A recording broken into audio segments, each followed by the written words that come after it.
مرحبا بكم أعزائنا المشاهدين. سنقدم لكم في هذا الأسبوع مصطلح الثقافة.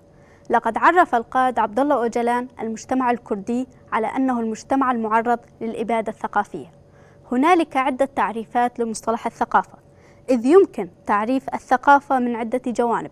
فالثقافة تعبر عن كل ما أبدعه وصنعه البشر على مر التاريخ، وطراز للتعبير عن وجود وهوية أمة أو قوم ما. وتعبر الثقافة عن ذهنية ونمط تفكير المجتمع، وتتضمن أيضا لغة المجتمع وجوهره الحقيقي، وبمعنى آخر هي مجموع النتاج المادي. ويشكل الدين والفلسفة والميثولوجيا والعلوم ومجالات الفن المختلفة ثقافة مجتمع ما، وتصف الحالة الروحانية والذهنية للمجتمع. وتعريف الثقافة اصطلاحيا في اللاتينية تعرف بكولتور، وفي الكردية تشان، وفي التركية بأكين، وهذه كلها تعني الفلاحة وتزيين الأرض والاعتناء بها، أي أنها تعبر عن العلاقة ما بين الإنسان والأرض.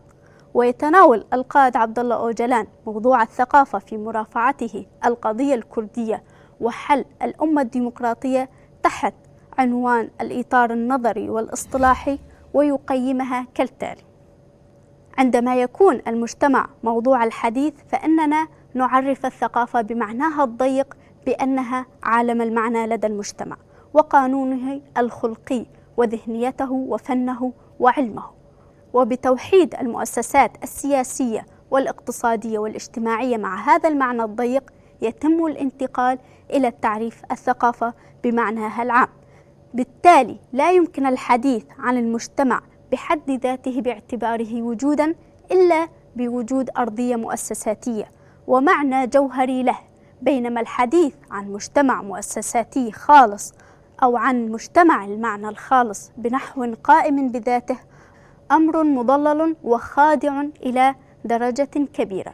لذلك إن مجتمعاً منفرداً بذاته لن يستطيع التحول إلى هوية أو إطلاق تسمية على ذاته من حيث كونه وجوداً وكياناً إلا إذا كان يتمتع بمستوى كاف من المعنى والمؤسساتية.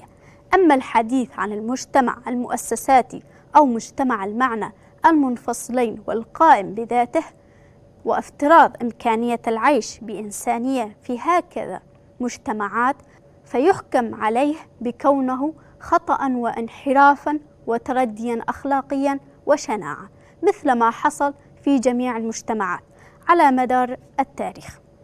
محال الحديث هنا عن معنى مجتمع ما أو عن ثقافته الضيقة بعد بعثرته مؤسساتيا، والمؤسسة في هذا الحال كالكأس المليء بالماء.